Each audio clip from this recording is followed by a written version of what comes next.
Ladies and gentlemen, coming to the stage is Mike King Biz, the voice of RVA business media. At Mike King Biz, we celebrate the idea that business makes society better. On behalf of the whole Mike King Biz ecosystem, we say a big thank you to the Chesterfield Chamber of Commerce. Here's Mike King of Mike King Biz.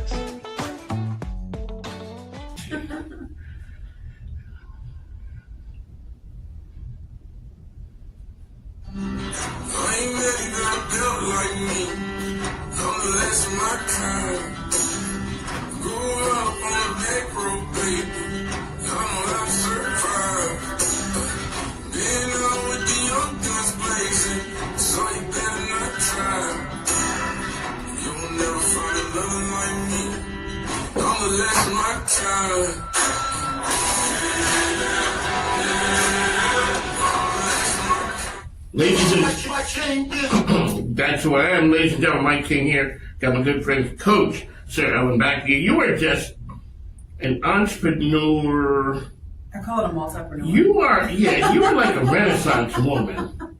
I first meet you, okay, you do the photography thing, but it's like, hey, that turned from a side hustle to a real thing. Yes, yep. Then before that, you taught stylists how to be profitable. Yes, I was a district leader. You did that.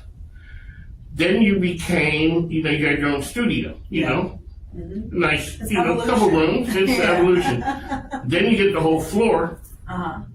And now there's something really big happening. And it's all about telling your story, talking to the right person. All right, so Coach, tell us who you are, what you do. Hi, I am Saraellen Bagby. I am a leasing agent, hairstylist, makeup artist. I feel like I'm missing something. Photographer. and soon to be venue owner. But now you are a coach as well. Yeah, well. You're the business coach. It comes natural. And like I said, we got history. Yes, we do. We got long history through multiple stations, and I've learned some valuable lessons. Yes. Things that make sense now. Oh, you only have a phone these days. I just realized. You know what? I love my notebook in the car. I will take advantage of my notes and my calendar and my phone. You still carry a book.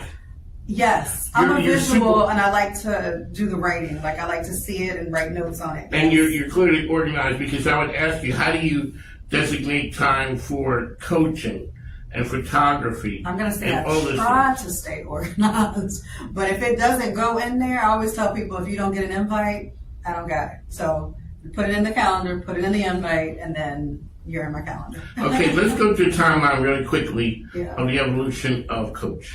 Yes, so evolution, oh gosh, now I got to think back to the year. So I started 2019 was when I started photography. I was working a full time, started doing photography, loved doing photography, and it took off. So what did I say? That was 2017. Oh gosh, I didn't realize how long it's been.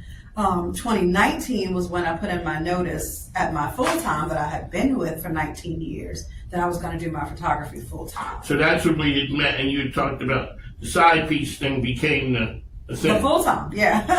The thing. It became the main thing, yes. And when I would meet you, I mentioned you saw, and that's what thing, know your worth and add tax. Yes. Because a lot of times people shortchange themselves. Yes, and you look back in hindsight and you're like, well, I should have been here, and I would have been here sooner had I known the value of what I was offering and what I was doing. And as a photographer, I always say that because I go back and look at like weddings and things that I've done then, and they still hold weight. And so that to me is like, I wish I had known then how valuable it was and what it was worth when I was, charging pennies. But it's some of the things you learn as you grow as well.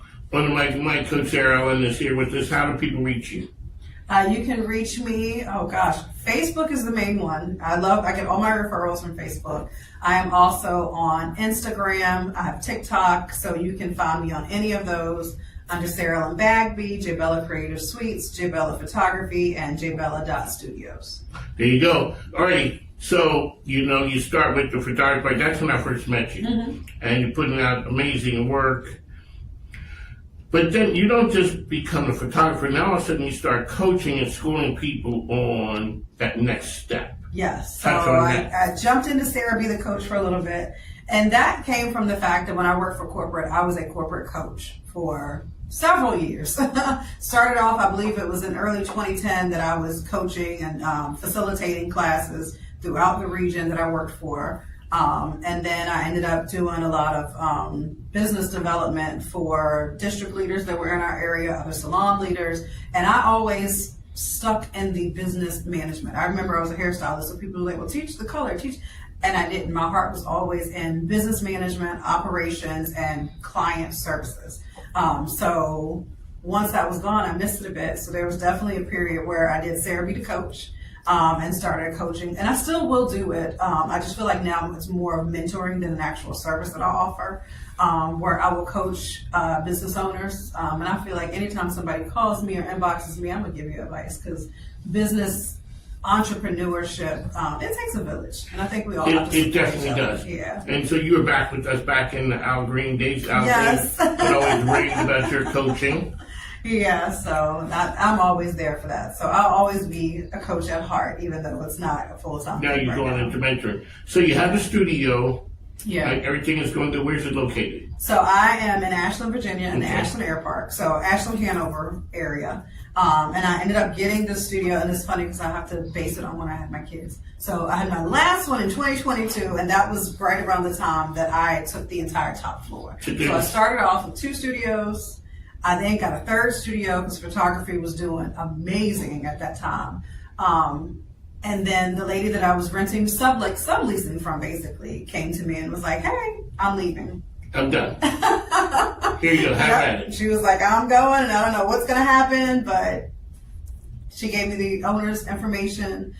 He came down, and I say wholeheartedly, it was nothing but a blessing. He came down, he looked at the studios that had been remodeled. It's not ever smart to spend a ton of money on something you have a 1-year lease on. So let me just say, that was a gamble from start. So that's why I also say it was nothing but a blessing, because when he came in and saw my studios, he was like, he saw what you did to it. Yeah, and he was like, these look amazing. Okay, so one second. So he said it's amazing. Do you end up cutting his hair? I ended up cutting the property manager's hair. The property manager's Hold hair. on to that note, because that's okay, going to they get you. say stick a pin in. Stick a pin in. I'm going to, because there's parts of this that I know. Yes. And there's parts of this that I don't. Okay. Yeah, so I added the hair salon to my studio. I ended up being the hairstylist for the property manager on property. And literally it was a 30-minute meeting where he came in and was like, why don't you consider taking the whole top floor? There were 14 units in the top floor at the time. And my initial response was, whew, that's a lot. And I think I took like 30 days to think about it, because it's a gamble. Like, yes. Yeah, it wasn't something I was prepared from. I had 2, and I would be going to 14. That's a lot. They sweetened the deal though, because they were going to remodel the entire building.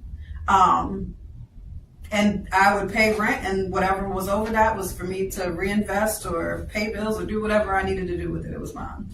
So, long story short, I said yeah. And I took a chance. And I won't say it was sweet, but it got done. It got done. And it was a lot of learning, because I literally jumped in it and had no clue. But it worked. So now you've gone from hairstyling, training, business development, to photography, to coaching. Now all of a sudden you have your own studio. Now all of a sudden you become a property leasing person. I call it a leasing agent, yeah. So I have, at that time, 14 studios. It's called J. Bella Creative Studios. And we rent to a variety of business owners. So we have everything right now from other hair salons, makeup artists, nail techs. We have one office, and she runs an amazing business, medical billing and coding. She not only teaches, but she runs her own business out of her office. So we have several. Yeah. Okay. So now you have a fateful meeting. Who is that person, and how did that come about? Who was the person I had the meeting with? Yes. So I won't put his name out there. But basically it was the owner. He owned the entire lot. Okay. Yes. So he owned that entire lot. I would say that took me about 1.5 years to be able to finally say, like, I'm at a good place. I went through the learning, and I always say, you know, we like to tell the pretty side of the story, but sometimes we leave out the grind, the obstacles, the work. learning, and then people don't have a realistic expectation. But, you know, like I said, I got into it blindfolded.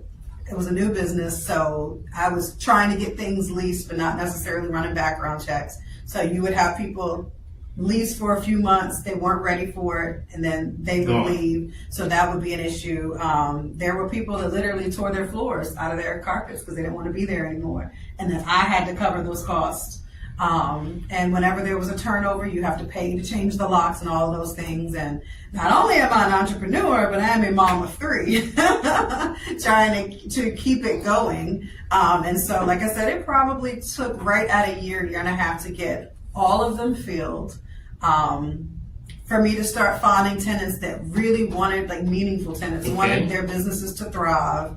And the cool thing is that now I have people that are on 2-year leases. I have one lady, she runs an amazing salon. When I say she's booked up to sundown, she don't play about her business. She's got a 4-year contract. Like, this is their business. And that's those are the tenants I want. This is their business home. I don't have to worry. I went in there and vacuumed this morning. It's already clean. Like, they clean it. They've got a full kitchen. We've got a washer and dryer. Like, it is everything you would want it to be to have your own space. Okay, so, but there's something big on the horizon for you. Well, we got more big in there. So when you say I was cutting the property manager's hair, I've now added 2 more buildings. So I now have 21 suites. So when I'm looking at your building, the building from the street, which other buildings do you have? So if you walk into that parking lot, there's another building right there that has 2 separate buildings that make the 3rd. Okay. So literally I can walk from any one of those. 2 suites to 14 to 21. 21. Okay. Yeah. When did you know, okay, and so when did you know, okay, this is really growing in the right direction and I'm handling this?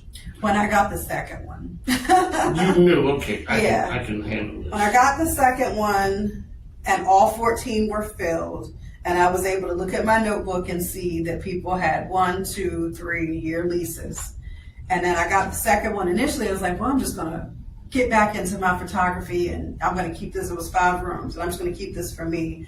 And I think there were some personal changes happening at home. I had an 11-year-old sister whose mom had passed. I was finding myself at home more, and I was like, probably need to rent these out too. And that was it. I was just like, things are aligning the way they should be, not necessarily the way I thought they would be.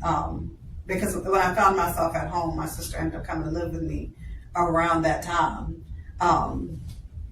And so I was like, oh, I was wondering why I wasn't doing any photo shoots. I feel like you put me here. You put me in a place where I'm available. My kids, I feel like, need me more. And so now the beauty of entrepreneurship is that when things are going smooth, like yesterday was a perfect example. I was able to go pick my kids up early, take my son to tutoring, take them to the park in the afternoon. So I now have, I would say, ownership of my life by being able to manage these things properly. Okay, you have a big project that is coming around. Let's talk about that part. Okay. So what's that called? So it's going to be called the Hangar Suites. I'm sorry, the Hangar Event Center. And that came about, so that pen we had, I was cutting the property manager's hair about 2 years ago. And he was coming to me for haircuts, and they had said that there was a warehouse in the back that they were looking at possibly doing, I think it was like a pig and brew, like it was going to be a restaurant. And that day he was like, well, the restaurant's not going to work out. And I was like, well, why isn't it an event center? And he was like, what do you mean? I was like, why isn't it an event center? I was like, I do wedding photography and wedding event venues. Like, you're always going to have clients. I was like, and you guys literally have a sign out front that says the Hangar Event Center. And he goes, yeah, I don't know. I was like, has it ever been an event center? He's like, no, I don't even know why the sign's there. So he's like, what are you doing after my haircut? And I was like, nothing. And so he walked me over there, and it literally was an empty warehouse. But the coolest piece of it was you would open the back of it up and you could see, and it's all small engine planes, so they're not super loud. You can just sit back there and watch the planes. There's a huge back patio back there. And so he was like, what do you think of like turning into a venue space? And there went my brain again. I literally went home and was like, okay, that is huge. What did I just do? Opening my mouth. And so I quite literally went home and my brain went crazy. And I literally did a draw. I went and found visuals of people who had weddings at hangers. I put it on a piece of paper, and then everything that was in my brain, I just started writing it. The only venue in the state that's going to have an outlook over an airport. I put how many square feet it was in. I did all of those things. And then I literally sat on my phone and I prayed, and I was like, okay, I'm going to send him this and see what he thinks. And I sent it to the owner. And he called me back the next day and was like, let's do this. And that has turned into, when's the grand ribbon cutting and all that? Really happening. It's scheduled. And I say that because it's been like a 2-year process. Because again, I don't know much about it, but I know weddings. I love weddings, and I have a network in the wedding community.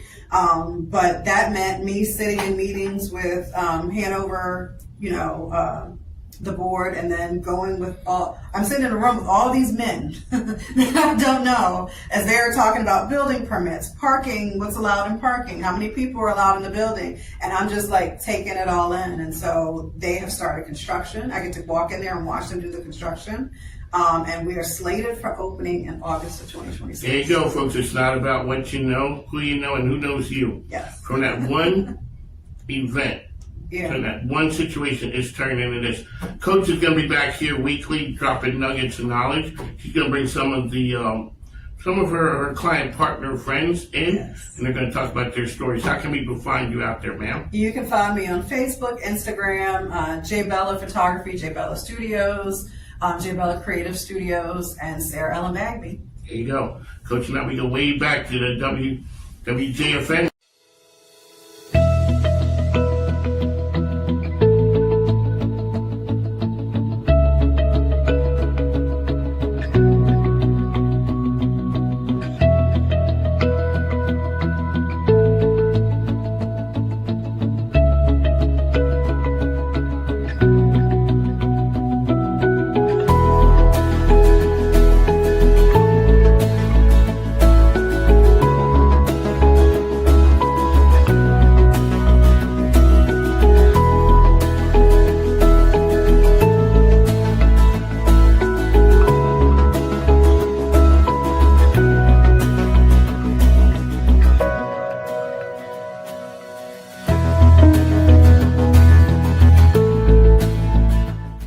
Today is our meet and greet, where we are inviting several different agencies, including insurance payers, anyone out to learn about each other. We want to build a community-based mental health network, so therefore we can serve our community.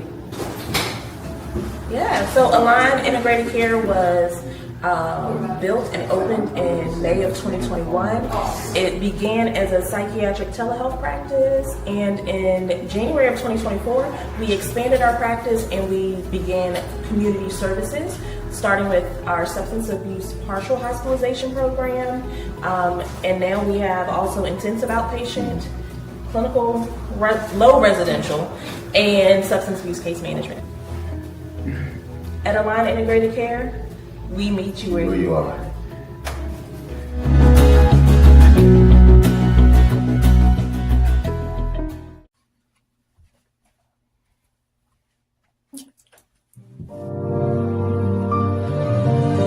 MIKEKINGBIZ on the MIC with Mike, Richmond's premier business radio platform.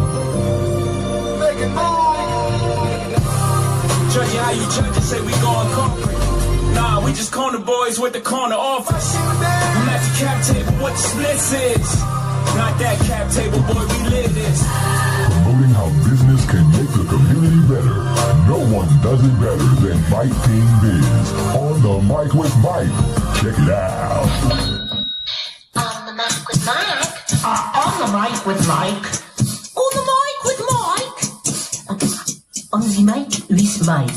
On the mic with Mike.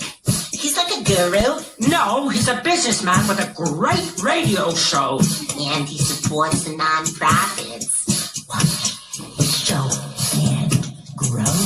Ladies and gentlemen, welcome back to On the Mic. It's Mike King here, coming to you from the MIKEKINGBIZ Call Federal Credit Union Radio Studio. That's right, we're coming to you with the best and the brightest of Virginia and elsewhere has to offer. You can follow me on all the social platforms. On the Mic with Mike, MIKEKINGBIZ, the Hounds of Business, you name it, you can find us out there. What we do is we talk to the best and the brightest on ESPN, Richard 1061. I don't talk sports. I talk business. And when you're talking business, the business of Virginia is tourism. What I got? Hold on one second, ladies and gentlemen. Here we go. See, we pull out all the stops for this lady right here. Here we go. 1 second.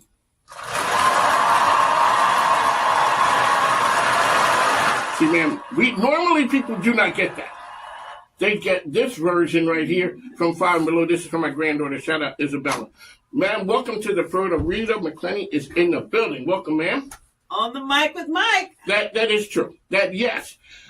All right, so tell folks who you are, because they got a lot to get to. And you ain't got a lot of time, I ain't got a lot of time, but there's some things we got to touch on. Tell us who you are and what you do. Well, certainly I'll start with tourism is big business in the Commonwealth of Virginia. Sure.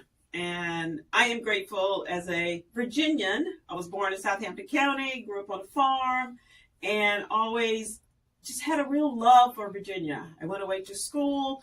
What school was that? Fisk University in Nashville, Vassar College in Poughkeepsie, New York, and lived in Atlanta for a while, lived in Los Angeles for a while, moved back to Virginia, ended up, long story short, after Atlanta, back home because I wanted to come back to the farm and back to my family. I just felt that calling and that yearning to be back in Virginia. So I joined Department of Economic Development as a associate marketing manager. And then from there, I went on to run the film office. For 20 years, I was the film commissioner, recruiting film projects, television, video, anything that moved on the camera, we recruited it to Virginia. And we had, of course, some great successes and are still having great successes. Then I moved over to the Virginia Tourism Corporation, which is an authority in the Commonwealth of Virginia. And that simply means that our agency is responsible for attracting visitation, creating revenue for the Commonwealth to the bottom line, and supporting job creation in the hospitality travel industry. One of the things that people saw, our good friends over at Richmond Region Tourism, they talk about whether it is hospitality really affects the bottom line for the Commonwealth of Virginia. It does. It totally does. It funds a lot of things. So when you see people, whether they're in hotels, restaurants, all those things, it plays a big impact in it. Visitor spending in Virginia in 2024 was $35 billion. And that's what visitors spent. And that equated to $3 billion in local and state taxes to our localities across the Commonwealth. So huge impact. So, ma'am, I may look like a spring chicken, but I'm not. I got some miles on me. Virginia is for lovers. I can't ever remember a time when that wasn't the same. I used to I'm from Philadelphia, shout out to Philly, and my parents would put me on an airplane when I was like 7 years old. In Philly, my uncle and aunt would get me in Newport News. Oh, okay. I'd get off. I remember then that people saying Virginia's for lovers. That's right, 1969. Really? Yes. Okay, is there another slogan around? Now, you may be biased. I don't even know why I'm asking you. Is there another slogan around that has that kind of staying power? No, we had the most recognized tourism slogan in the country. We were before I Love New York. 1 year before, I Love New York copied us because that was rolled out in 1970. Okay, from a business standpoint, what does that mean when instantly I see Virginia's for lovers, and we've had every kind of knockoff, Virginia's for racing, Virginia's for all those things. All the lovers. All the lovers. All the lovers in the house. Are in there, and it comes through Virginia. That's Talk right. about what that means for Virginia. We have brand equity, and brand equity, when it's positive, is incredibly powerful for brand recognition, for appreciation. For Virginians, it equates to pride and love, and we are very prolific in terms of any association, particularly in the travel space, that we like entities to use it. We want people to amplify it. We want it copied. However, we have it trademarked, and we have a merchandising store where you may go on virginia.org and go to shop and buy merchandise that is logoed with all kinds of products, from Yeti products to spoons to shot glasses to t-shirts, baby onesies, you name it, we got it.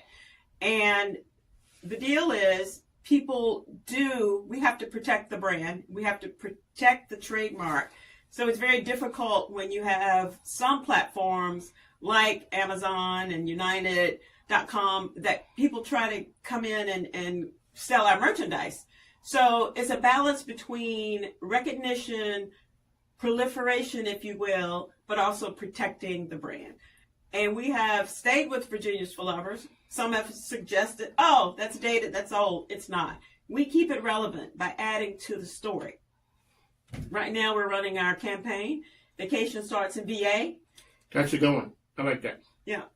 And one of the reasons is, I think that people don't understand. So when you tell a person, now which county are you from? Southampton. Okay, ma'am. Where exactly is that? Hampton Roads. Oh, okay. Now, is that far from Newport News? Okay, I get that. And so one of the things is, when people think of Virginia's for Lovers, and when I say a person says, I'm from Philly, I'm like, oh, wow. Well, no, I'm not really from Philly. Well, do you know where Lansdale is? And I'm like, no. Okay, yeah. Okay, well, I'm not from Lansdale. I'm from North Wales. It's that little town right before you get there. Okay. So when a person says Virginia's for Lovers, all those things, a lot of times people instantly go to Virginia Beach and all those things down in the 757. Right. I think a lot of times people don't get the other parts of Virginia with all the tourism that's going. There's a spot that's running now. It's the one for horses. Yes. I love that spot. Yeah. I don't know what it is, but it's just something about it's that. Elegant, right? It is. Yeah. Makes you want to go outdoors, makes you want to get on a horse, number one. Makes you really want to discover, because through the eyes of anyone, a person, an animal, seeing love, seeing enjoyment, seeing adventure, seeing energy, positive energy. So we always try to infuse energy into everything that we do, because people are connected. You know, we have that chemistry, because vacationing is more just about going places. It's about engaging and doing things with the people that you love and the people that you want to spend time with. And travel is more than going to a place. It's going to experience something that will stay with you, that you're capturing on social media, that you're sharing, that you want other people to be there with you. It really is about education, learning, taking something with you, and experiencing other cultures, other people, and places. One of the things we talk, I chat with our man John Carrier, he tells me that tourism and hospitality can be a way to get around the world. It can take you to some places. The Army was a place that took me a lot of places, but it wasn't the greatest travel agent. I mean, you did not go in the best method.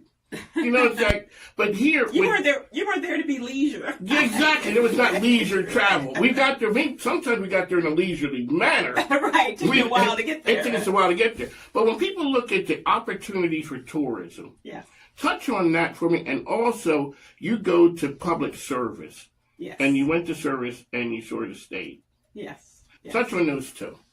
Well, loving Virginia, appreciating the service that we provide to visitors, and our strong team, and the passion and the integrity and the results that we drive for, that's really the bottom line, and it's business. And that's what it's about. And we're in the business of selling experiences, locations, and places that people will have a desire to travel to through the media, through all the resources that we have from a technology standpoint. We use a lot of technology. Now we're using a lot of AI with development of itineraries, with ensuring that, you know, there's a really multitude of ideas that come with how people want to see Virginia. It's more than just going and looking at a travel guide. That's great. We have 12 welcome centers across Virginia, and they advise travelers on, hey, where are you going? Where are you coming from? What do you like to do? And then they go to that map and they show people how to add to what they may think is the best experience, but they give them some insider tips some local tips. And our welcome centers are strategically located around the Commonwealth of Virginia, from the Eastern Shore to the Western Point in Bristol, Virginia, and to the south in Skippers, which is on the North Carolina line, and up to Northern Virginia. One of the things that people talk about is, so Rita's conversation in Northern Virginia can be different than Rita's conversation in Bristol, because they need different things.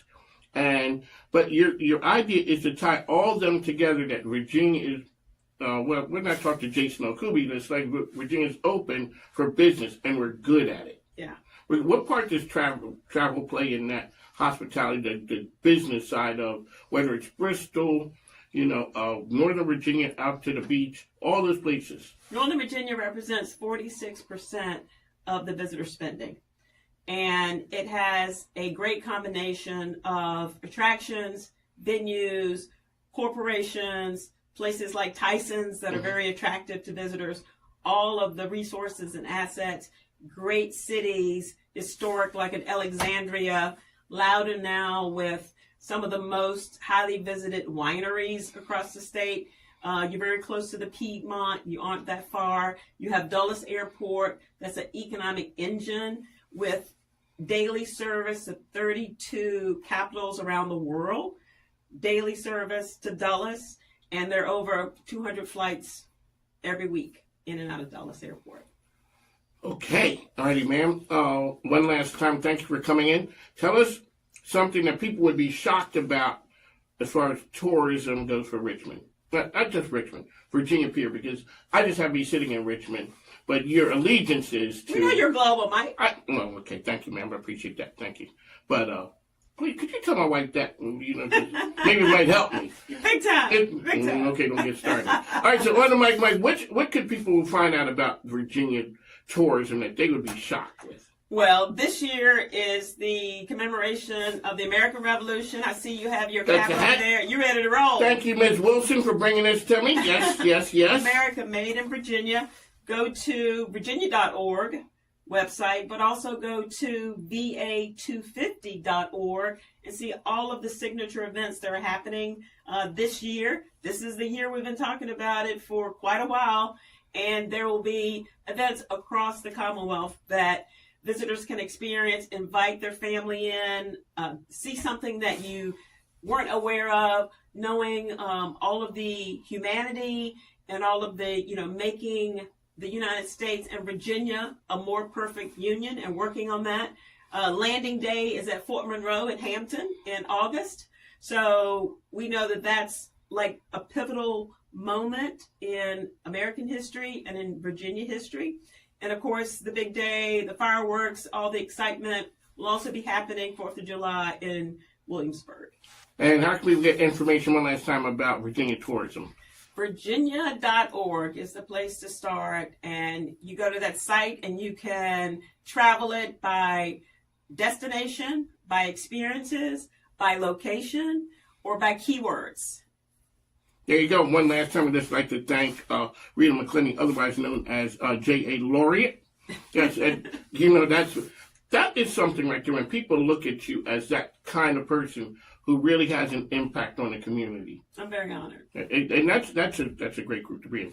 On the mic is Mike. Hey, folks, make sure you take care of sponsors and advertisers, because I always say the microphone ain't free, and my grandkids need stuff. Yes, they do. I am obligated to say that, so I can go home. From Michael Mike. Swap the Michael Mike. Swap the Michael Mike. My name is Isabella, and you're listening to MIKEKINGBIZ. Hubby, that's my scam. All righty, folks. Thank you. Take care. All righty, Mrs. Oliver, you want to switch up with me? Yes, I do. Oh, let me get a picture. Oh, yes, thank you. Let's get a picture of you two real quick. Is the lighting okay? Yeah, sure. MIKEKINGBIZ on the Mic with Mike, Richmond's premier business radio platform. Making moves. Judge you how you judge it, say we going corporate. Nah, we just corner boys with the corner office. I'm at the cap table, what the splits is. Not that cap table, boy, we live this. Promoting how business can make the community better. No one does it better than MIKEKINGBIZ. some ashy, classy. I like that. All right. So everybody in the house, give a warm round of applause for Mike King Biz. This is the Mike King Biz Show. Ladies and gentlemen, welcome back on the mic. It's Mike here in the Call Federal Credit Union Radio Studio. Yes, Monica Smith Callahan is back again. Henrico County finest. You were here, ma'am. Tell us what you're doing. Then y'all got some big news. We got to get to. Yes. Monica Smith Callahan. I serve as the Deputy County Manager for Community Affairs in Henrico County. I get the privilege of working with our human services agencies throughout the county and to help us think about how we're serving our vastly diverse residents in the county. So, it's an honor to be back with you, Mike. Thanks for having me. Well, before we get into your stuff, like I said, Misty Roundtree was here the other day, and really one of the cool parts about this is I get to talk to people about different things. And homelessness came up, and your name, and she says, we are not in the homeless shelter business. We partner with someone else. And then she said, Henry, her area 3 top is one of the biggest ones for homelessness. Yes. And she said a lot of it is because people are camped out around retail spaces. Absolutely. I hadn't thought of, I know that this is your world. Touch on that for a second. Yeah. That's powerful. So, obviously, Homeward is our area agency on homelessness. And 2 times a year, we do what we refer to as the point in time count to get an idea or sense of the homeless population in this region.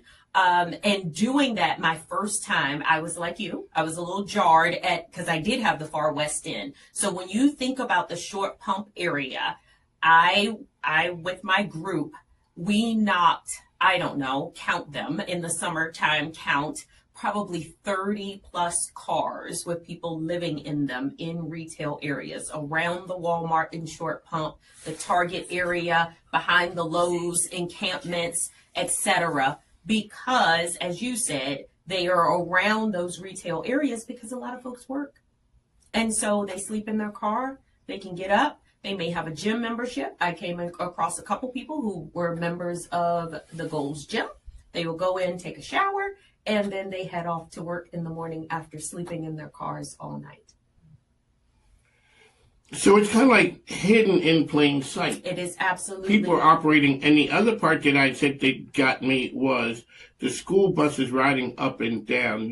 When the school bus stops at a motel or a hotel. Absolutely. You don't realize what that is. Absolutely. And so our school's definition of homelessness, according to McKinney-Vento, is a little different than what a HUD definition would be. But yes, those students are considered to be homeless because they are living in motels and hotels. Obviously, that's better than living in encampments outside. But yes, those are our most vulnerable students because that could change as well because a hotel is not a permanent resident.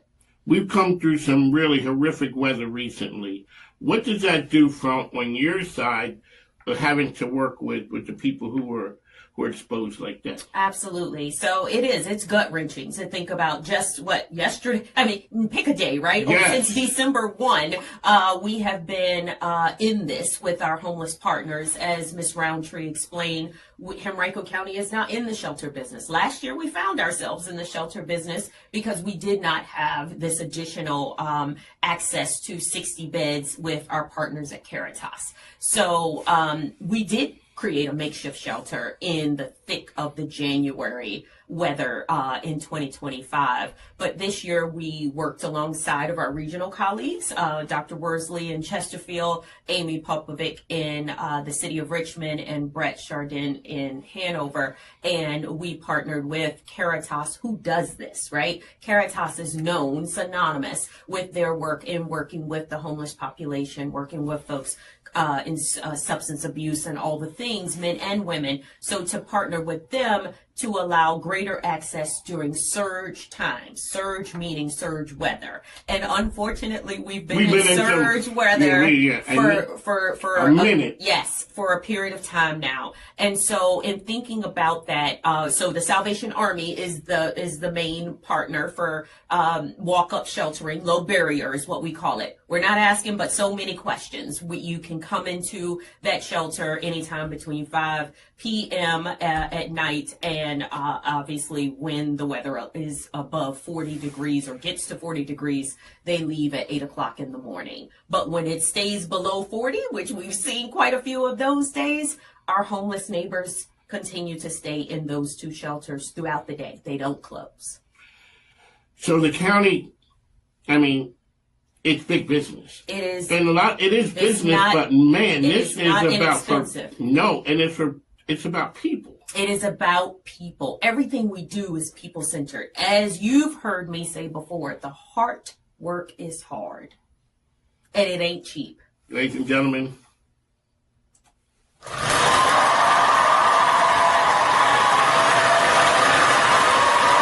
the hard work is hard. The hard work is hard, and we do it. We show up every day, and we do it.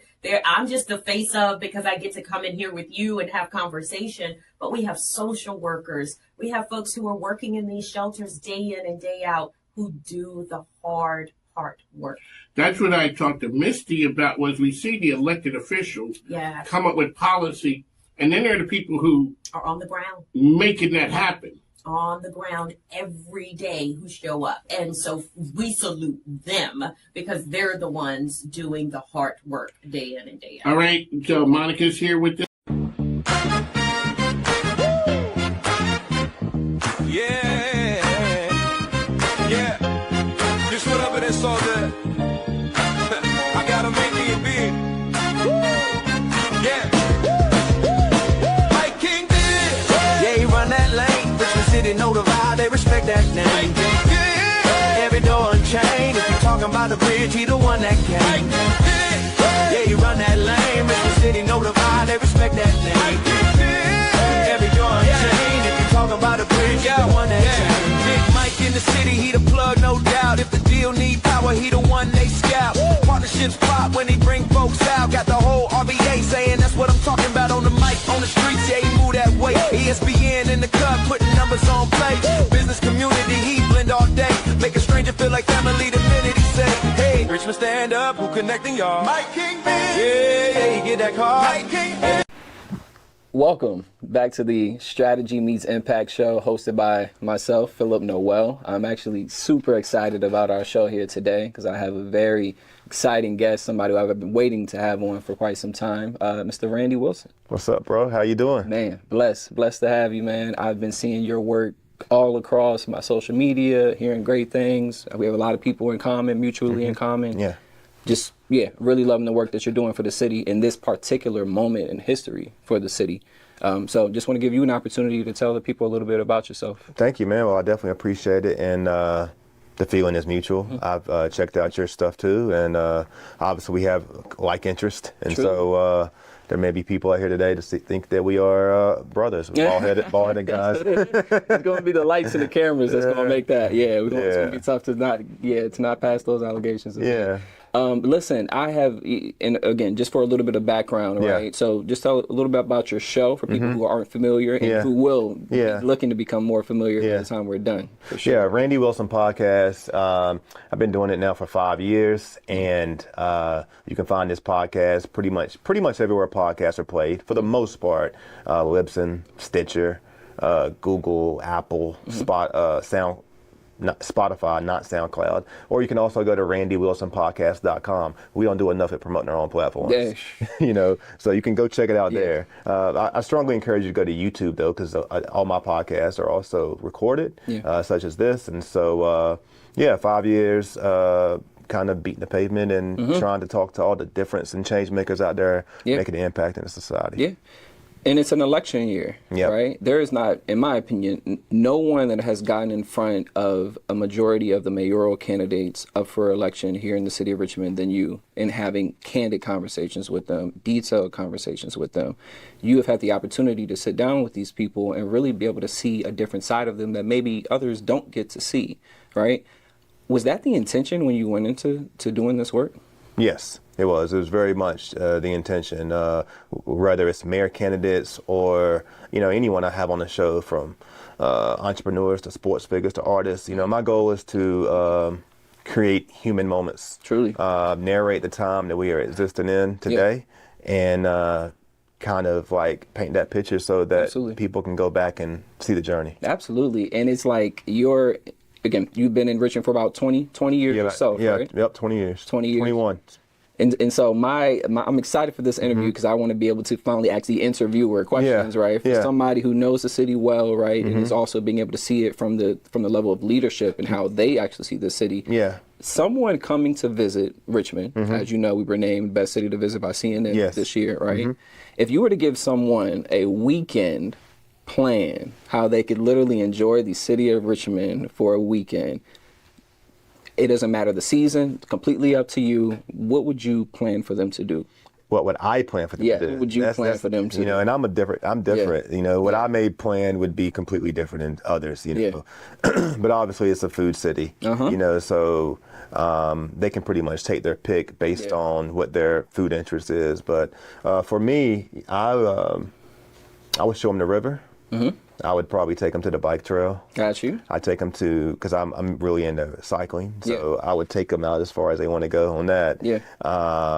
You know, I really enjoy the parks. You know, outside of Richmond and Chesterfield County, I really enjoy Pocahontas Park. So I'm very much in the outdoors space. I mean, you know, I would try to spend as much time with that guest doing things that exert a little bit of energy. You know, I'm not so much going to be, you know, taking them. We could take them through Carytown and we can do all of that stuff. But me, I like to get out on feet and walk and bike. And so any of the things like that they would have interest in, I'd be all for that. And I love that because you mentioned our parks, you mentioned our, you know, being able to have safe roads to even bike and do these things, right? Do you feel as if the city is doing great work enough or good enough work to take care of those things? Most definitely. I mean, being you know, I have the most respect for pedestrians. I'm probably, because I'm out there. I am one. And so, I really salute this current administration for the work they've done in improving our roads and highways because I frequent those roads on my bicycle. Truly. So yeah, we've made a lot of progress, I think, in the past 8 years with the Stoney administration when it comes to roads.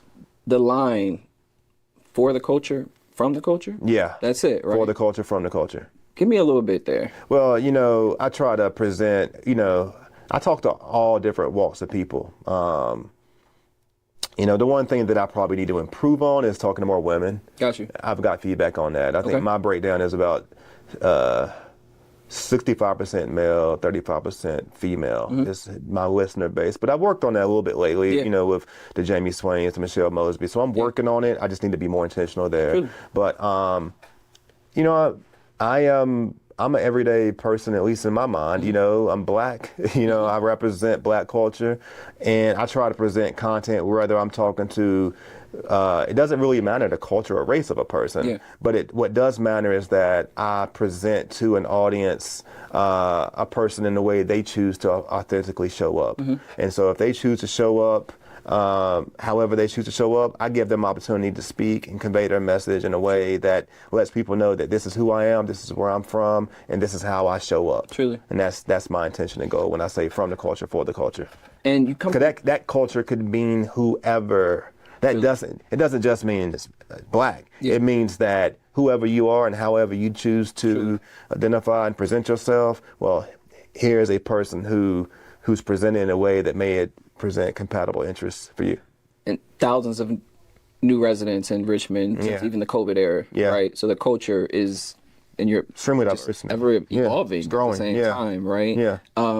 Is there still what you consider like a core culture though of Richmond? For Richmond? Yeah. Yeah, I would say at core, yes and no. Okay. I mean, we still a blue state. Yeah. I think we're a blue city. So I would say that, but there is a lot of change happening. It's hard for me to say. It's hard. It's, you know, 15 years ago, you could say it's a black city. You can't say that anymore. That's what I'm mentioning. So it's like, and so where do you feel is there a responsibility to still keep certain characterizations of the city constant or certain historical aspects of the city constant to make sure that. Well, look, I'm not from Richmond, and again, as I shared with you before the show, my wife is a born and raised Richmonder who reminds me every day that we accept you, you married into us, but you're not from here. So I'm sensitive and mindful on how I would respond to that question, because I haven't been here my whole life. But what I will say is that the city has accepted me. I love it here.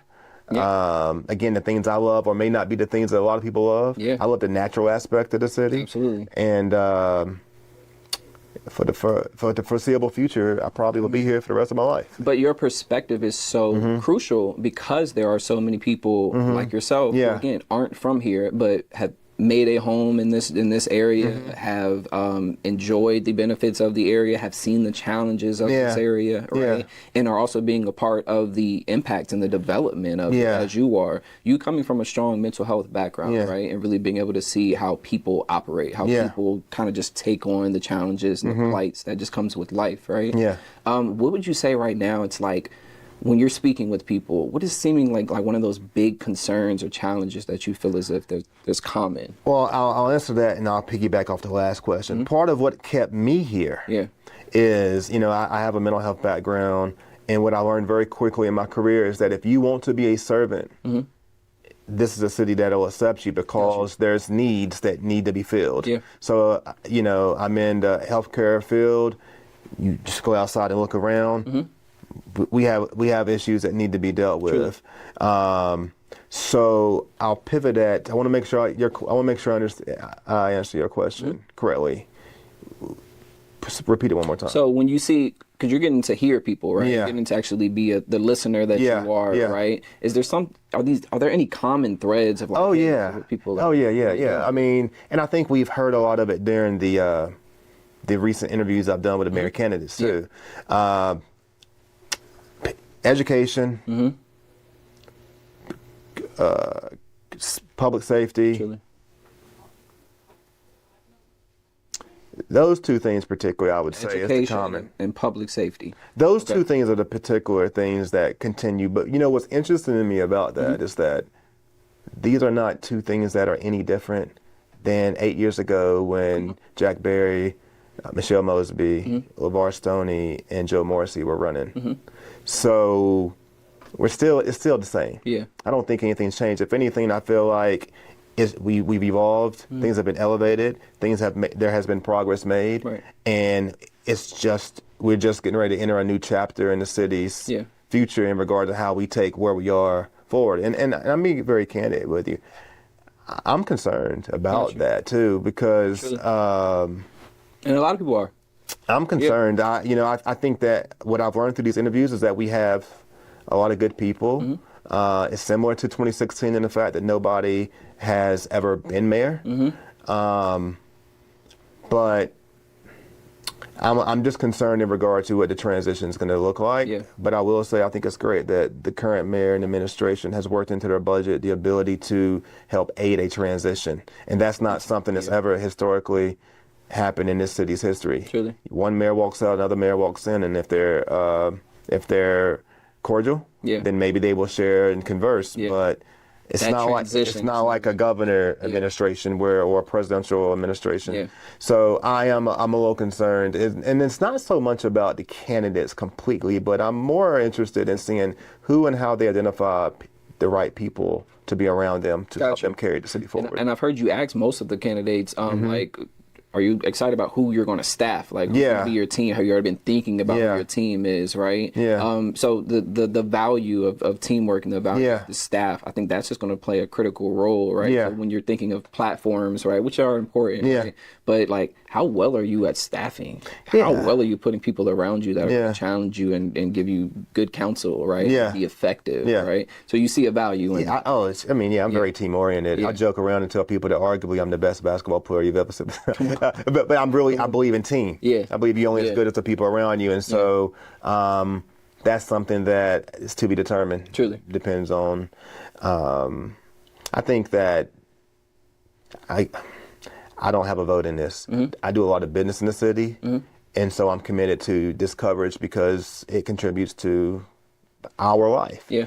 I do think that just based on experience, and again, this isn't, I'm very objective, but I think that based on experience, Danny Avula has, in his skill set, in his work history, being a human service professional, him obviously working, he was the commissioner. I think you see, to me, I see that his experience can correlate to that team building. But so you see the mayor being, which is what they are, an executive role. Yes. This is not just a figurehead role. Yeah. They're the mayor. Yeah, right? they have their own Like administrative the CEO yeah. of the city in a way. So when you're thinking of who's going to be able to handle the budget, who's going to be able to help make sure that team morale is up, who's going to be a visionary, right? Yeah. Who's going to be able to speak positively and effectively to people. And have backbone. And this is my thing. And one of my questions is, and I'm interested in your perspective on this because you've interviewed 4 out of the 5. We have Maurice coming on. I don't know at what point this will be aired, but Maurice will be on this upcoming week as well. Got you. I'm getting them all. One of them. I'm gonna be real. I'm gonna be intentional in saying this. We're not leaving them out. Got you. He's been left out of some of the questions. Yeah. And I would be dismissed if I did not get that conversation. Yeah. I have been public and having a perspective on wondering why he's not stepped out. I've said that, but I talked to him. Yeah. And I respect anyone who chooses to do whatever they choose to do. And so I'm definitely interviewing him. I've had numerous conversations with him. Like the guy. Think he is smart, definitely has a heart for the city. Like Maurice. Yeah. Question is for you, the ability to, what I look for in a candidate, right, is who is going to be able to do well under criticism and best under pressure. I know that's a wild, weird, maybe a kind of off-right thing to really look for. Off of that, right, one, who do you think would be able to because as mayor in the city of Richmond, you're going to get criticism. You're going to get hit for anything, right? No matter what you do, and that's at any level, city council, school board. Who out of those do you think, just from speaking to them, of they probably would do the best under the heat of just being Richmond's mayor? I think that the answer I'm going to give on that is this: is that I think we don't know. Yeah, we really don't know. But what we can do is that we need to look at. For the most part, we can look at Danny, we can look at Michelle, we can look at Andreas, we can look at Harrison from the standpoint of his financial background.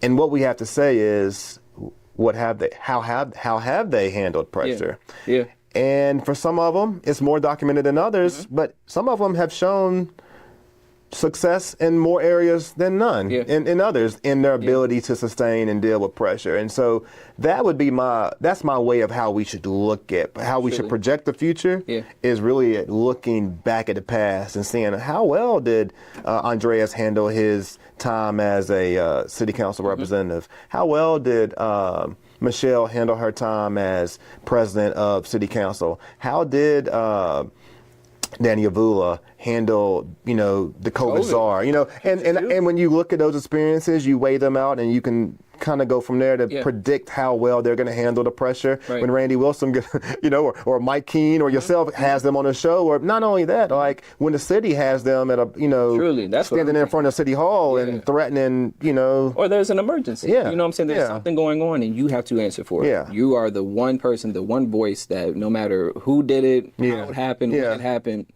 they're looking to you. That's the true example of being for the culture, or for the city and from the city. Yeah, for real. And that's what I look for, and so I think that's one of the things that when I'm looking at leaders, I'm kind of in that span. Right? Yeah. So for you, getting an opportunity to sit when you're listening to them, right? Because I spoke to you offline. It's like 90% of your interviews are just being a listener. That's your mental health background, right?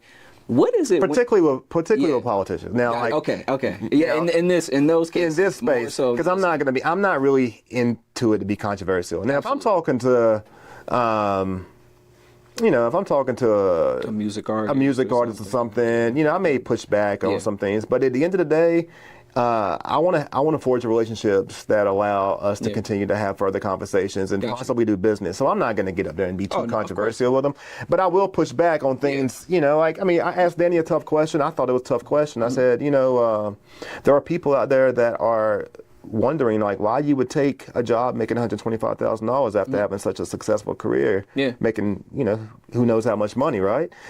People may think that there's a another, it's a stepping stone. Yeah, he answered it greatly though. Yeah. He answered it greatly. But again, like I might push certain things like that. Sure. Why? Because that's the questions that the people want. Truly. Those are those questions. I survey the people and how I ask my questions. And when you are interviewing, and I do want to actually give you an opportunity to again shout out the podcast one more time. Yeah.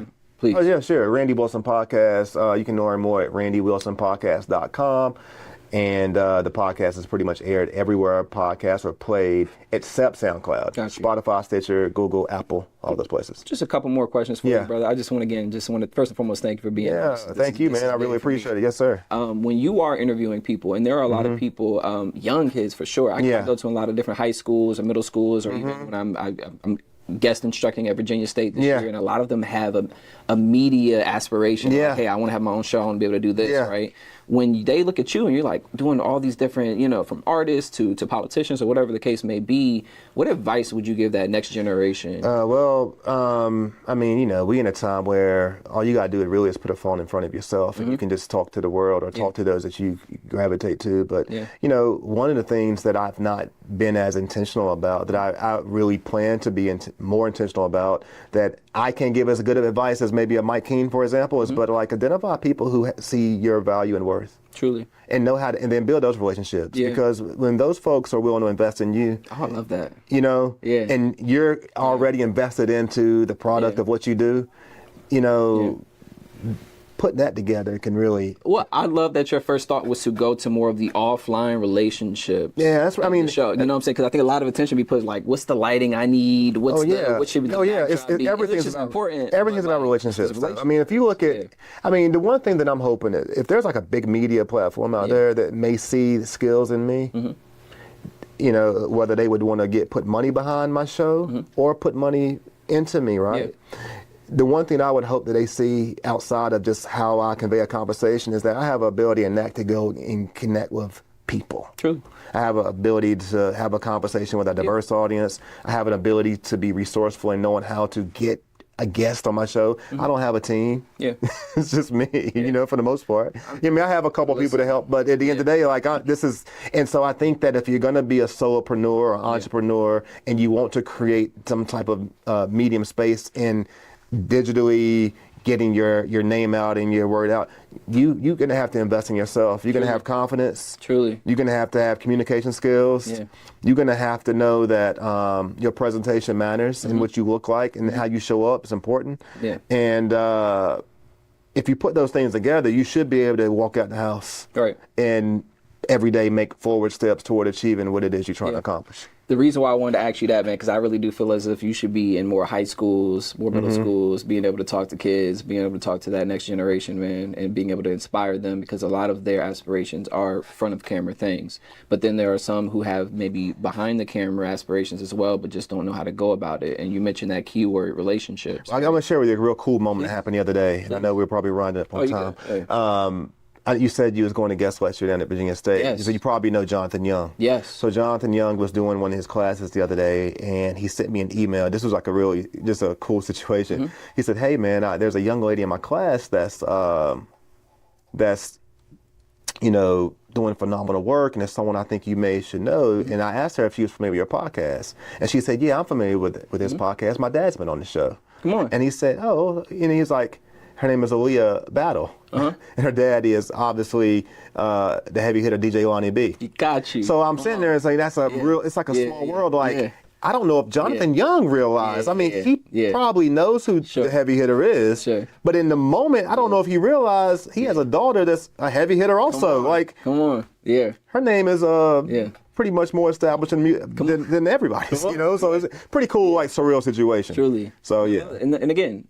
For the culture. From the culture, for sure. Brother, this has been a privilege. I wish I had more time, and I actually hope to have you on again after the election, because what I want to do is be able to speak with you after it's all said and done, and be able to say, like, man, hey, after all those conversations passed, this is how the city ended up responding, right? Because you're doing great work with giving the city a proper opportunity to see what's in front of them. Well, thank you, a lot of people have different jobs, businesses, they have kids, they're doing a lot of things, right? So maybe they don't get a lot of time to really vet these candidates. So the importance of the work that you are doing is you're giving it to them in a way where they really can understand it, where they can actually consume it, and then they also can be like, wow, this is actually given to me in an unfiltered manner. So I really appreciate the work that you're doing, not only for the people that you're having on your show, but the city at large. Vice versa. You're more than welcome to come on my show as well. Man, so we just link up schedules. Appreciate you. And again, give you one more opportunity to give them opportunity to follow you on all your platforms. Yeah. Hey, you know what? I'm just going to say this disclaimer real quick. I was eating some sausage this morning, pause,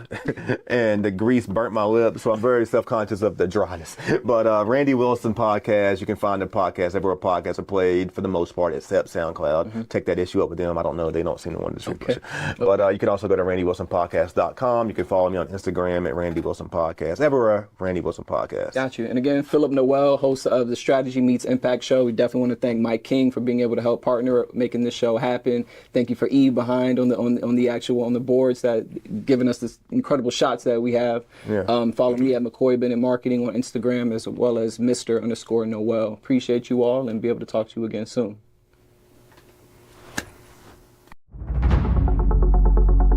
This is a night that 10 years, 15, 20 years, you're going to be looking back and saying, I was here.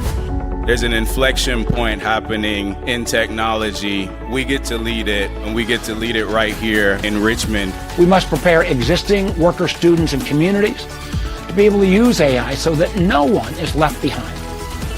The real story isn't AI itself. The real story is what AI makes possible. AI is the new keyboard. It's the new mouse. It's not the answer, it's the instrument. And the more people we hand that instrument to, the more possibilities we turn into realities.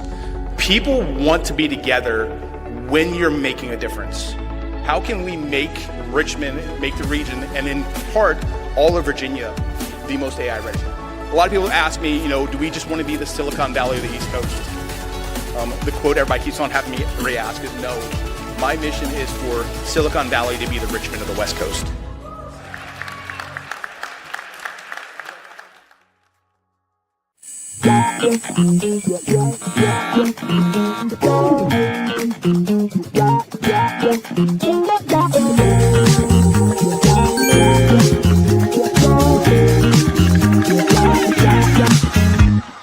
Fellas, but this is a conversation now with Laura. The women in this area, on a technology standpoint, the women tech scene is outrageous. It is totally on fire. Touch on what that means to you. There used to be a time where we ain't letting girls in. They're not into this thing. Now when you look around, and shout out to my friends like Lori Jennings, who is out there. LJ really is making it happen. Touch on what it's like for young girls or women to be in the tech space now. Absolutely. And I'm glad you asked, Mike, because I am also on the planning committee for the Women in Tech conference that happens every fall from RVA Tech. And we actually sold out for the first time last year. We reached the 600 number that can fit within the Science Museum, which is where it's been held for the last few years. And it's a prominent venue for the RVA Tech scene. But just to see the evolution of women in technology here in Richmond and what that actually means. I mean, you have pioneers in the field leading all the way up to the VP and the C-suite level that are women. And I think we've gotten past this like tokenization element that women should be included. And now women are ending up dominating the field in a lot of areas from the top down. And I think that really resonates and shows. So it's not just folks that are at the front lines driving some of the work and the actual development. There's always women up and coming in development from, an educational perspective, but now you're seeing it all the way through the business cycle. There's people that have come from more of a business background or a product ownership background, and then they evolve into more of this technical side and can rise through the ranks there as well. So we have a group of outstanding women that are on the board for that are generating some of the the buzz over the last few years. And then we're also accumulating more and more folks throughout the Commonwealth that come to speak as speakers at these Women in Tech conferences. They fill up the keynote lineups, they fill up the breakout sessions, and they're also guiding the culture as well to be a lot more inclusive, to be able to have these conversations, and also from a networking standpoint, to be able to accelerate the career journey by only facilitating conversations with contacts they know within the field. So we're seeing a great representation across the board, and it's really kind of creating a much more diverse experience from a small meetup perspective all the way up to the state level at some of these bigger conferences. There you go. That's Laura, Tommy, Tripp. I'd like to thank you for coming on the program.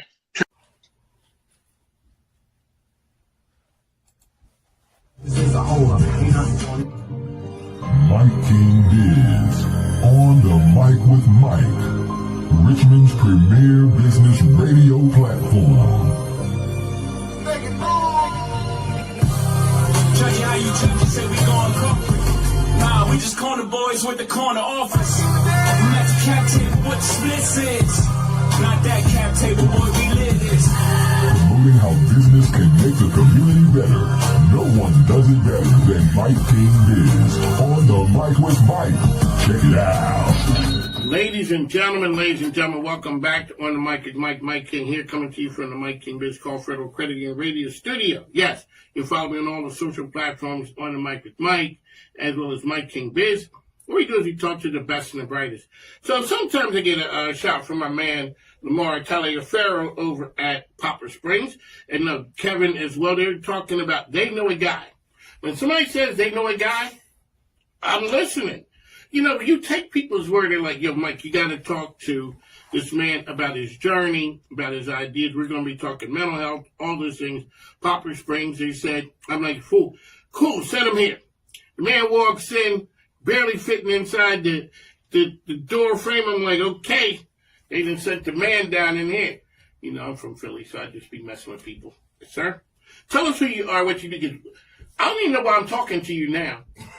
Because we done had the best part of the interview. In the beginning. Thanks, folks, for tuning in. God bless you. Good night. No, I'm only messing with you. Tell us who you are, what you do. My name is Ricky Whitfield. I'm born and bred. I'm from the Bird, Petersburg, Virginia, to those. You know, if you say the Bird, that's how people know where you from. I am a full-time farmer. So on and so on, technician, carpenter, whatever you can think of. Well, now being from the city, I always look at country guys not do everything. Y'all do, yeah. Yes. You know a little bit, and the things you don't know how to do, your brothers, he do them things. I got somebody I can call, be like, hey man, like mechanical stuff, I don't like to get greasy. But you know the guy who does. I got somebody. You got somebody. There you go. So, yeah, there's a thing I done figured out as well. Being from up north, nobody knows a person with a truck. No, I got it. Everybody got an SUV, mm-hmm. but that don't work in place of a truck. So I needed something moved. And so I said it to a friend of mine, and he said, yeah, man, I got a trailer. Being from north, I don't know exactly what a trailer is, but, you know, I'm thinking, you know, a little trailer. Like, he rolled up with a trailer that you put a car on. Mm-hmm. And I'm like, okay, yes. So clearly another thought that I have, too, is you can tell the men who walk in Home Depot and Lowe's by how they walk in. Mm-hmm. Men like me walk in, we ain't kicking the door, waving nothing. We just going in there, not exactly sure what I'm here for. Hopefully there might be some help there, and I don't even know how to convey the message of what I need. Hopefully Mr. John in the back gonna be able to help me. I'm kind of thinking you walk into those places a little differently. Yeah. Yes. Yeah. You walk in like you home. Yeah, you know what you're here for. Yeah. You don't need no help. Yeah. You know what that bracket is for. Yes, sir. Yes, sir. That's me. That's you. All right, so we're here talking about mental health. Tell us your story, and then I'm going to drop in some things. So shout out to good friends over at Poplar Springs, always doing some amazing things. And the things that they're here to help us with is how are people doing in society, and people come by to tell their story. So I'm giving you a platform. Tell me your story. My story is I always tell people mental health is real. I'm 39 and I never knew that I was as depressed and anxiety, suicidal thoughts until I spent 22 weeks talking about my emotions at Poplar Springs. You know, my story is I come from a very bad childhood trauma. My mother used to call me the stupid B word. I would use the best words I could use, female dog. Okay. And, you know, I taught myself how to read 5 years ago. Like I said, I'm 39.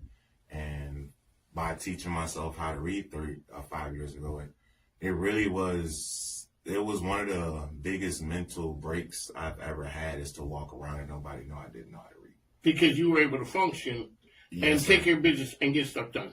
Have a photographic memory. If I see you do it, I'm watching you do your job right now, and I'm not trying to. That's just the way you're wired. That's just it. If I've never seen you do something before, I automatically just focus on what you're doing in the environment. Okay.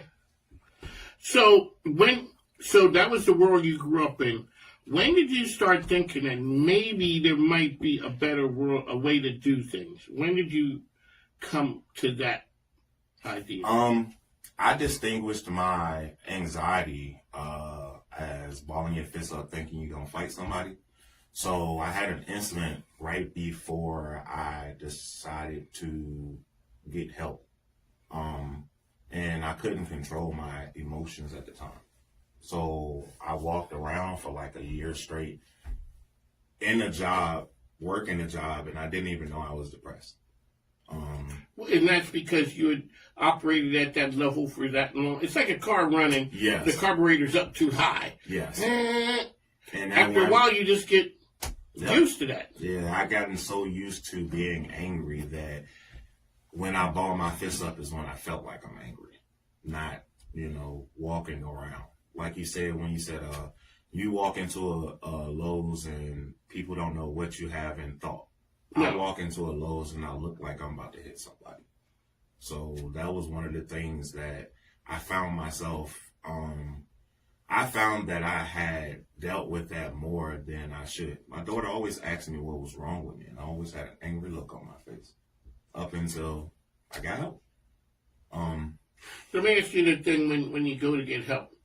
Was there something, or was that like the culmination of, all right, when people say I'm sick and tired of being sick and tired, was it something then, or was it, okay, one moment that you decided? So I walked into my last job as a technician. I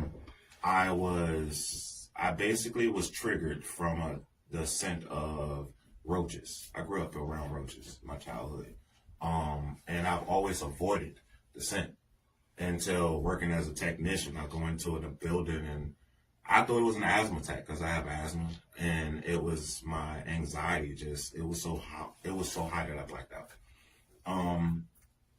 I went to the emergency room the first time for an asthma attack, and the not to get them in trouble, but no one asked me was I suicidal on that Thursday.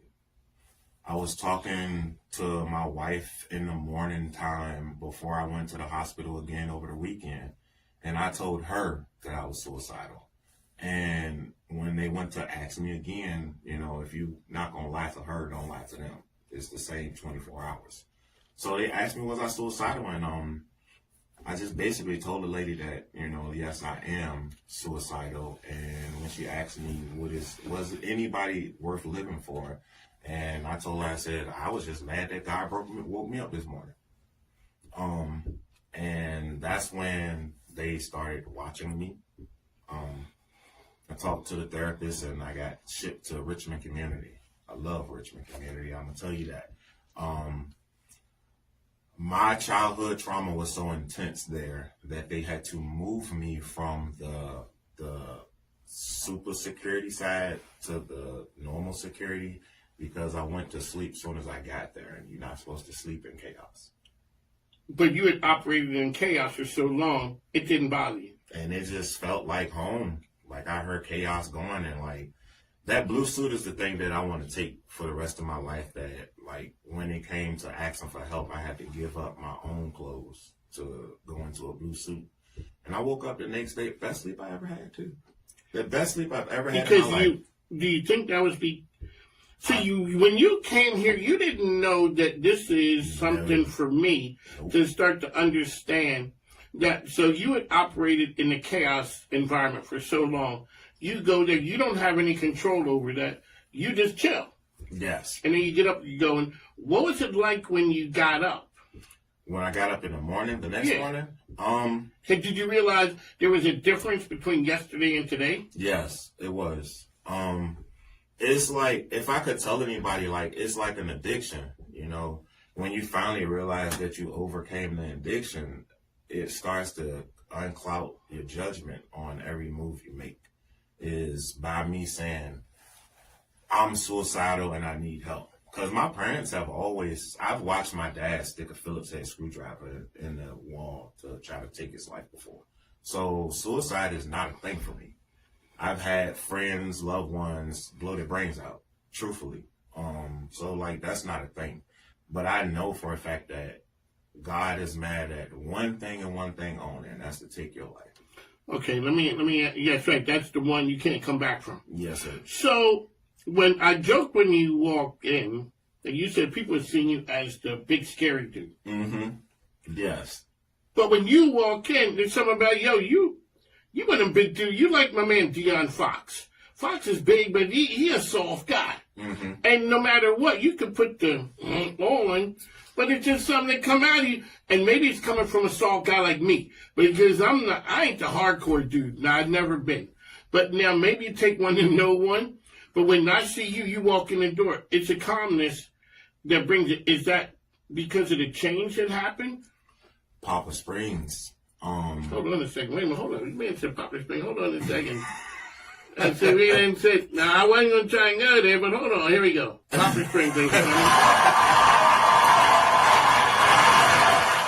Okay, what was it about Poplar Springs? So, because I live 5 minutes away from Poplar Springs. And you have been seeing that.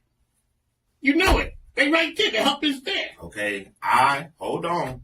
To start that journey of Poplar Springs, 10 years ago, I said I wanted to check myself into Poplar Springs. Okay. And listening to peers, you know, the black thing is, we ain't going don't go seek help.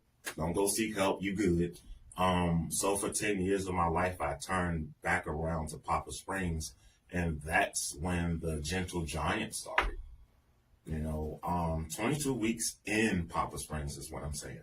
My therapist, the specialist, the nurse, realistically, my nurse asking me, have I had a bowel movement, is a real mental health thing that everybody should keep track of. That and brushing your teeth in the morning. If you have not brushed your teeth in 3 days, you're depressed. That's me. Realistically. So let me go back to the time of Poplar Springs. You didn't got me started now. Was it also, you know how when you do something and all of a sudden a light switch came on? Mm-hmm. Or was coming out of the darkness at Poplar Springs a gradual thing? When I first started Poplar Springs, I had a book in my hand, and I was going to be as defensive as possible. You know, I'm just going to be here because I'm supposed to be here. I'm going to read my book, and I'm going to get that face that you said. Yeah. But I was greeted so warmly in this group therapy by everyone that had similar mental health issues that I was man enough to seek help for and speak for. When I started to open up to my counselor, that helped out. When I got my therapist, first of all, God blessed me with a therapist that has like 8 years of yoga experience, because like she really incorporated yoga's breathing into the end of each session 5 days a week.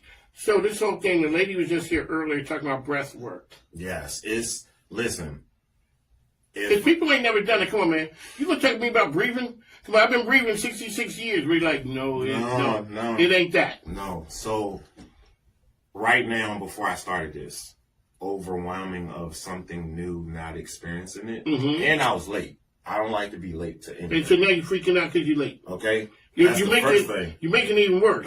Exactly. Right? So, you know, in therapy, they say that, well, with hers, you got the box breathing or breathe, stop 1 time, 2 times, 3 times. Because I have asthma, I've learned how to short breath. Mm-hmm. So for myself, right before I walked in here on the elevator, I just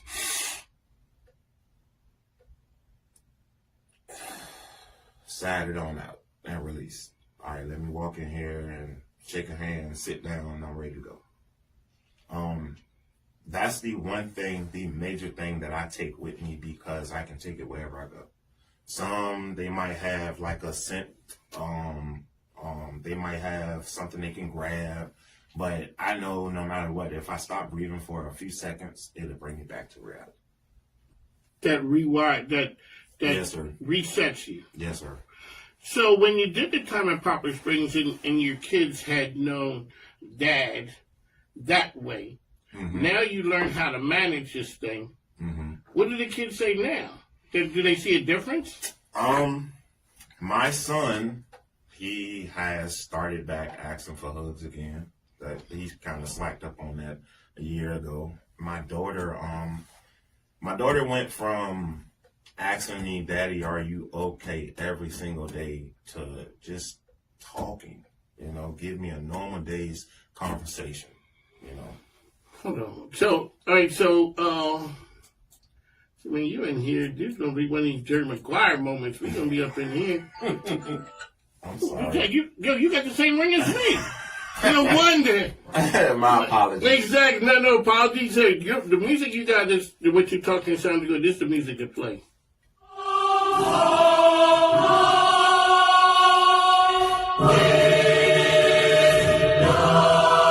My wife asked me, why you got that ring on your phone? Now all of a sudden, now you got the same ring. I'm gonna tell her, girl, that's what I'm talking about.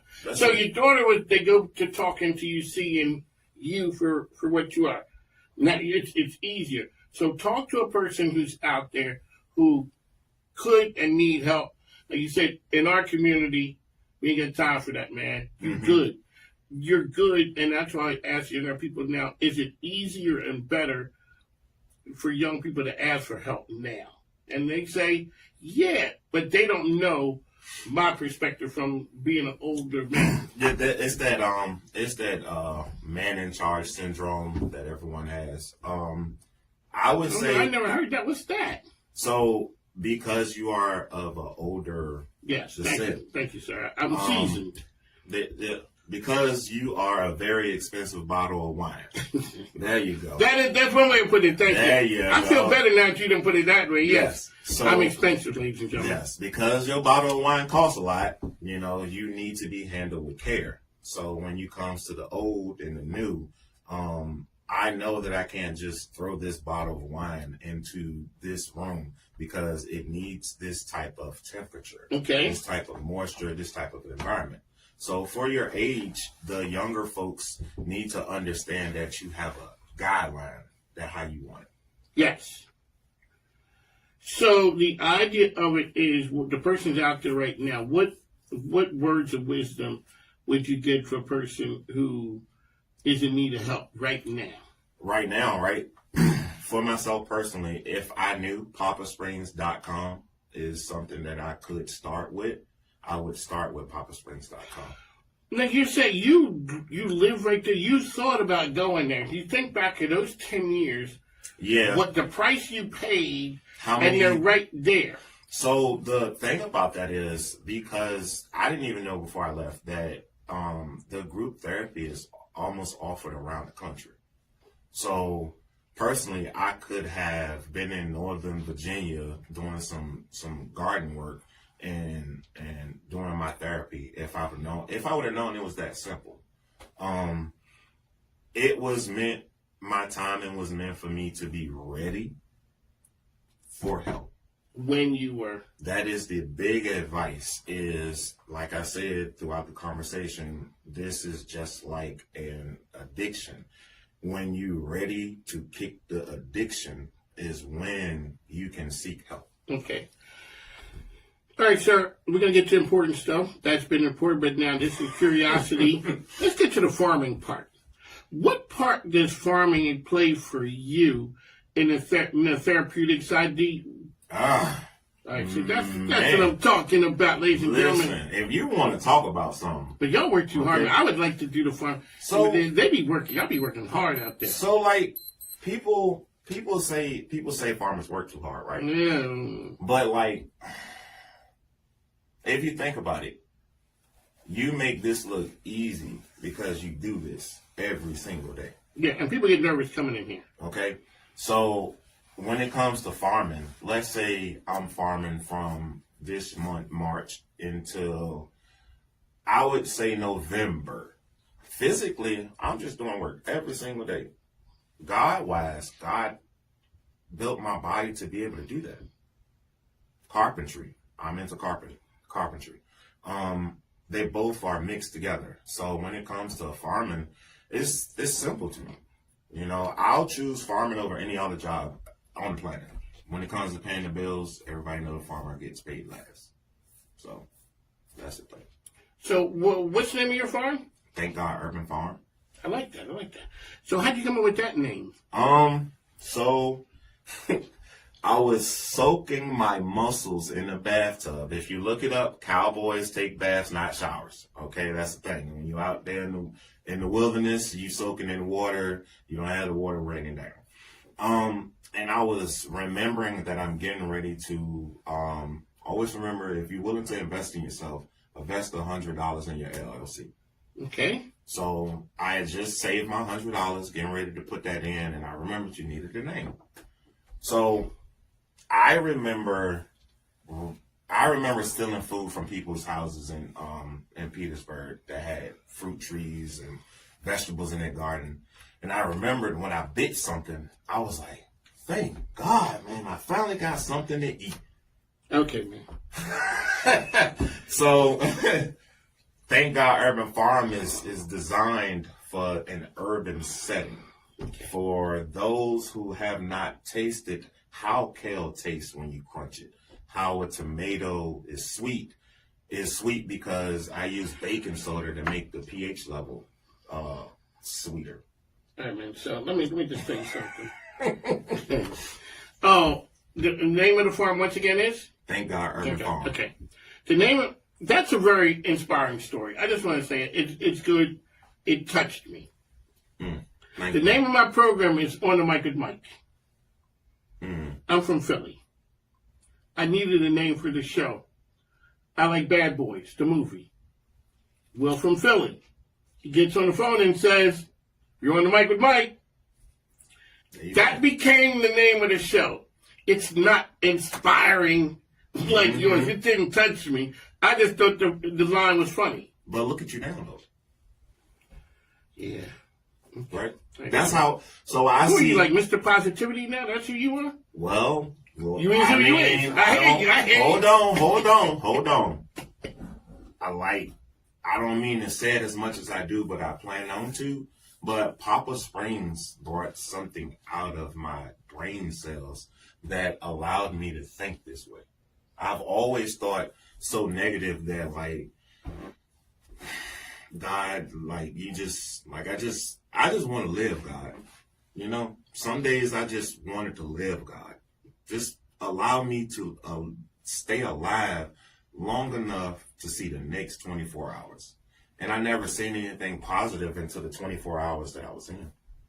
So today, the most positive thing today is I heard a man say that my story was a very inspirational and positive story to have today. That's what I'm going to take home for today. Okay, now you're here also, so you're a dad now. You got a daughter. Yes. And she's the daughter's going to go on a big trip. Shout out to good friends over there, Angela Patton, Girls for a Change. They're going to do something big. Yes. And they're raising money. Yes. Yeah, okay, we're going to get to the money side. Yes, they are raising money. So tell us about what your daughter's doing and where they're going and this whole thing. Shout out to Angela Patton and Girls for a Change. So my daughter from Petersburg, this is what my wife was telling me, is the only Petersburg resident that is in the Girls for a Change, and they will be going to Ghana. The blessing for my daughter is they are leaving on the plane on the 27th, God allow it, and that's actually her birthday. Really? So she will be in Ghana for the duration of her birthday. So we really want to make sure we raise enough money for her to experience. A bigger experience for her is to be in Ghana, you know, on your birthday. Birth-wise, someone had to die for you to be born, for you to come back to somewhere where those was not supposed to come back to. See, ladies and gentlemen, you never know who's going to step into the building, who's going to come into your life. Angela Patton is out there. They're changing lives. I remember when she was here, I asked her, are all the people from this area? They go, no, we have people who come from Petersburg. And she said, do you know what it takes for people to go, the commitment that the family has to make to come to from Petersburg to here up in Richmond? Yes. Shout out to Coach Nikki and as well as all the folks over there, Girls for a Change. And so, how can people support? You can go to Girls for a Change. Yes, I would say the first thing is to go to Girls for a Change. My daughter Lauren is in Petersburg, the Petersburg area, and that would be the easiest way to get the information is through them. All right, folks, go ahead. Make sure you go ahead and support them so we know the mission now. That's impactful. When you're talking about going on an airplane ride to Africa, it is, I mean, don't get bigger than that. No, to be teenagers and all the things. So Angela Patton, Girls for a Change, they are creating leaders. So, well, thanks for coming on the program. You didn't know this was going to be a therapy session for me. Listen. That's what I'm talking about. You never know, ladies and gentlemen. That's that I was told to bless one person a day. And you didn't done it. So you know, Friday, what I tell people, he understand, he swole up. Yeah, he did swell up just exactly. a little bit. He's like, okay. Yeah. What I tell people is, it was a regular day for you, and you done told me something that changed me. Like you're saying, and so it's a regular day for a person. You can change the course, like you said, Poplar Springs changed the course of your life. They had been there that whole time, but maybe you needed to do something during them 10 years that when you got back there, the message stuck. Yes, sir. And the message stuck right then. So congratulations on you. Shout out to good friends over at Poplar Springs. As always say, hey, make sure you take care of the sponsors and advertisers because we got some big changes coming on the Mic with Mike because the microphone ain't free. And my grandkids need stuff. Yes, they do. My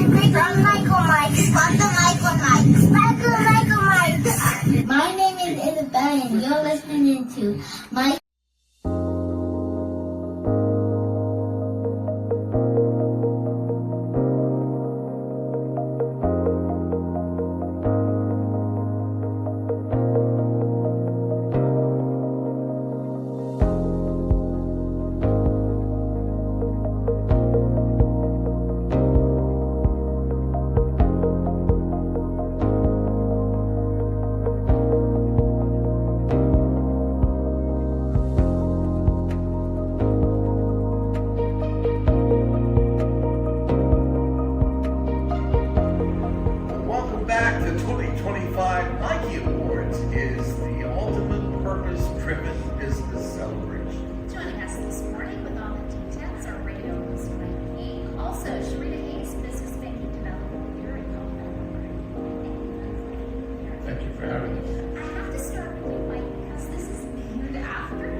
So the MIKEYs is an event that we're having to promote people who are doing great things in the community.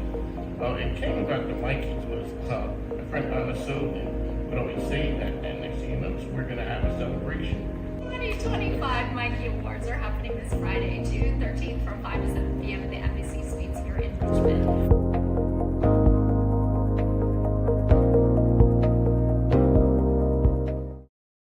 Hey everybody, have you ever been in a situation where you were walking into a place you didn't necessarily know, you didn't know what to expect, you were hoping you were going to be in the right room, but you weren't exactly sure? Well, Mike had that experience not too long ago where he decided that he was going to go to an event called Podfest, and all of a sudden, he decided, well, you know what, Mike, when you were outside of that room, when you decided that you wanted to go there, how did you make it happen? And then we can talk about whether or not it was the right place, the right time, and the right room for you. Hey, Bruce, thank you for the question, brother. Yeah, you know, honestly, I didn't. I had a friend of mine 2 years ago, watched her, and she had a ball. But I never considered myself a podcaster. But here's the fun part. I didn't even know I wanted to go until a friend of mine, Scott Smith, said, hey, man, he's going. He got a speaker gig at PodFest. And he said, hey, maybe it'd be great for us to hang out. Honestly, Bruce, I thought the man just wanted to save money on hotel expenses at first. I was like, he wants to split the bill. But then as he started talking, I said, it wasn't PodFest that was trying to convince me. And I wasn't trying to convince PodFest. It was this man that I respected saying, hey, this could be advantageous. It could be win-win. So that was the long story short, saying that's awesome. When you did get there and you're standing outside of a meeting room about to walk in, yeah, did you have any expectations? The only expectation, and again, it wasn't easy. I had years of hard fought scrubbing off all those sales tactics and everything and expectations and all the gurus. And I just doubled down on what got me here. Stop worrying about what to say, what to think, what's going to happen. And I just said, just be. So the very first thing, when I got to the airport, I got to meet two guys that I have known and worked with and absolutely respect, D. Scott Smith and Russ Hedge. And then they picked up a stray, right? They picked up a stray on the Hoover app at PodFest. And then there was Vanessa, the Vivacious, right? So we didn't even know her. We're just hanging out like family from the airport. No expectations. I already knew these people. It's just we didn't get to see in person. And the fun part is when you build authentic relationships and deepness with people, it could be years that you never met in person. And when you meet in person, Bruce, it's not weird at all. That was weird that it wasn't weird. That we picked up where we left off, like we've been in person for years. So when we got to the airport, we went, and then I got to hook up with Kevin Smith of Kindness Worldwide. He's been working with us for 1.5 years, right? We've had the privilege and the thrill to push up Kindness Worldwide movement. When I came, God's honest truth, I told myself, hey, no expectations, man. You're going to live in the moment. You're going to enjoy this moment. And I haven't left the house in 2.5 years. So for me to be actually walking around in person was really wild. I just showed up, and the first person I got to see was Kevin Smith. That was it. I didn't think about it. I was like, man, here we are. All this led to this moment. And from that point on, every Hounds principle that we just naturally do, we did in person. And man, it paid 1,000 dividends. It was almost 1,000 times more effective in person than it was online all these years. And that's when I realized somebody built a Hounds kind of mentality already in PodFest. No, nobody was waiting to sell and stuff. Everybody was just so excited and curious. Before we get into why it was the right room, did you feel that you had imposter syndrome? That's a great question.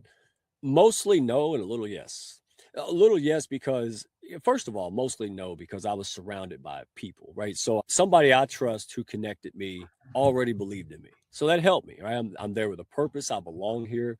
So those things were already established. But as a human being, we're not always logical. So there is that, hey, how many people are showing up in a camo hat with and here's the funny part, Bruce. It didn't take very long. It was either day 1 or 2 where I saw ladies wearing chicken hats. So I wasn't even the most looking dude there, right? But what you did, and we talked about it in another episode, you were you. And 2, the hat, how you stand out. It's who you know that gets you in the door. That's right. It's what you know that makes the difference. Being memorable is almost more valuable than what you know. If you're memorable based on who you are, not some performance you're trying to be. And that's what I did. To answer the question plainly, I reminded myself, I'm not here by accident. I'm not an imposter. Imposters can't produce intentional organic results. How'd you get the confidence? Listen, I didn't have confidence, y'all. I had courage. I had courage to look like a jackass if that's what it was going to take. And then figure it out. Then it turns into certainty, which leads to confidence. So yeah, it's something that people are so concerned about, and even the most successful people that you will ever meet will question themselves and wonder how they got there And then if you really start to reflect upon it, nothing's an accident. Nothing's a coincidence. There are people that help you, that you help, people that you've never met, that because you helped somebody else, they get helped. And it's just that ongoing thing. But it's so easy to think, I don't belong here. I didn't earn this. And, you know, people are going to realize, I don't know what I'm doing, even though you know exactly what you're doing. Exactly. And David Goggins says this best. He says, listen, we all struggle with that. Other people are just better hiding it than we are. And he's right. They don't really need a lot. A lot of folks don't need anything. But what's the two things that money can't buy that's priceless? Well, in today's trust economy, it's simple. Belonging and trust, Bruce. You can't buy that at the corner store. When you were standing outside of the very first room that you walked into at PodFest, what was the experience when you took that very first step? I'm going to step through this door. Whatever happens, happens. That was it. I came face to face with my own values and teachings, right? If I do X to get Y, that's outcome driven. I'm not saying you don't have outcomes. What I'd rather do is say, hey, if I plant this seed, tend to the seed, do the principles of success. If I do that, I should have a harvest. I should have a crop. So I stopped myself and said, you're not here to check off a list. You're not here to convince and persuade, and you're not here to get a return on your investment here. Even though I'm not, that would pull me way into left field. That would ruin my mental, which would ruin my chances of doing business, right? So what I did was exactly what you said. I just reminded myself and grounded myself and said, hey, you're here to do what you do best. And I met friends from LinkedIn all over the place. Happiness, that it happens. But the right room with the right people, you don't have to perform like a circus monkey. You just have to be. You just need to be. You'll never know who admires you. You never know what people are truly thinking. And so you may think, well, they don't like me. Well, I didn't care. That's what I mean. Drop it. There were two women, me and D. Scott Smith, right? I call him Big Texas. We were out there and he had that big old hat and the big old boots on. Two ladies come in. And they're from Alberta, Canada. So all my Canadian hounds have already told me that's the Canadian South, right? They walked in. What do you think happened, y'all? We were eating breakfast, and they turned around and beeline straight to me and D. Scott, right? Why? Because comfort. Relatable. And then from there, we just started sharing. We started doing our thing, and Kevin Smith, right? You know how powerful that is? They're never going to remember a sales pitch I could have gave them, but they'll never forget that. And guess who came on my Women's Month show? One of those ladies, right? That came from organic relationships. Sure. When people are standing outside of the room, or even before that, they're trying to decide, do they even want to go in the room? What is the advice that you give them when they're debating, should I go or should I stay? First of all, horse before the cart. What's that mean? In this case, clarity. You got to show up knowing more so who you are. Understand that, right? What do I serve? What do I do? You should always go. You should always. You can't control whether that room is for you or not. If I walk into the wrong room, I can walk the hell out of it. Be more afraid of the missed opportunities because you didn't have the courage to try it. You got to let that go. Your life and your value and your impact. I think that's something. I think that mentality we missed in middle school and high school, right? You know, and when you're in middle school and high school, you're so worried about what other people think of you, and when you get older, you get to the point where you realize nobody was thinking about you, and as you get older, I'm just going to take care of me and mine. And I'm reminded of Wayne Gretzky and the famous quote that you miss 100% of the shots that you don't take. And the reality is, and this is something that even the most successful business people struggle with, most of the time you fail. It's a small percentage. If you hit 3 out of 10 times, you're in the Hall of Fame. That means you failed 70% of the time. I failed initially because I tried to apply, go through the channels. It was the last hour and it didn't work. So what happened was he said, hang on a second, picks up the phone, makes a phone call, leaves a voice message. 2 days later, I'm having a discussion about being a possible speaker and collaboration. And then one day I realized, what is fertilizer? Man, that's a multi-billion-dollar business. And so the next time life threw shit, I was like, yay, man, I've collected that up and started processing it into something useful. Just add water. Right. So if I can't get in by traditional means and channels, relationships, right? So I said, hey, and then I showed up to the meeting. I was burnt. I was making no sense. And then, but again, Bruce, I said, am I here to perform and to win? Or am I here to allow and to and listen and to build a relationship? And my ADHD kicked in, and the other person responded well. And we spent 2.5 hours, and probably 10 minutes of that was talking about the actual thing. And I realized that's what it is. So instead of saying, Kevin Smith, what did I do? I said, let's put together, a private showing for their new documentary film and invite those people from Podfest. They came. They're like, curiosity. There's value. I didn't say anything. I said, thank you for coming. If you see value, you share it. That is anti every sales thing you'll ever see. So they said, why don't we, for the first time, bring the documentary film in? Why not? Do you think emails and drip funnels and all of that stuff, if we led with that, Bruce, that wouldn't have worked? It goes back to what we talked in the previous episode. It's belly to belly. It's know and trust. It's the antithesis of where people think business is going through AI. Right. It's the authenticity. It's the realness. It's like you are a redneck and you have embraced that. So here's how I got picked. I went to Podfest. I took my hat off. I went outside, took my vest off. I promise you, no one knew who I was. I had someone walk up to me and say, are you that redneck guy? And I swear I said, no. After a while, you lose track of your lies and you either don't know how to tell the truth or you start believing the lies. And at the end of the day, most people will no longer want to do business with people that they don't trust. It's the last thing that happens. You can know somebody and then determine whether or not you like them. And there are people in our lives that we like and that we know, but we do not trust. On that note, if people out there are maybe skeptical or the first time they're hearing this, here's the problem. We live in an AI generated world where we can't tell the difference between reality and fake. And it's really bothering us. Some of the biggest innovators have caught on to that. So they're taking out their flip phones, doing a video. Like, it's why? Because I don't want to see a fake video. I want to see a video of you and know that's real and relatable. Because I cannot tell you how many times I get reached out to. I can create AI avatar for your clients. Just type in information and I can produce the podcast for you and you wouldn't have to do the interviews. And I'm like, I don't want to do that.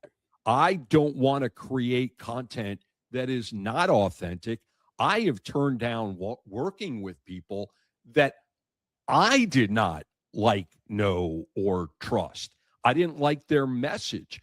And to me, yes, could have used the money. We all could. Yeah, I've been there. But it's hard to put yourself behind something that you don't believe in. And you and I would not be having this conversation if we didn't know, like, and trust each other. And that happened over time. It wasn't the very first conversation, just like the word community is really what you have and what you continue to build. And in communities, people look out for each other. And you can't manufacture a trust, but you sure as shit can accelerate it and make it intentional. And that's the point of the ecosystem. You don't have to teach a fish how to swim in water. You just got to put its butt back in the water. Look at yourself not as some just operator or salesperson or order taker. See yourself as the symphony director. Right? Who pays $1,000 to see a man or woman move sticks around? No one. But without that person conducting it, it's not worth $1,000, Bruce. It's the backbone.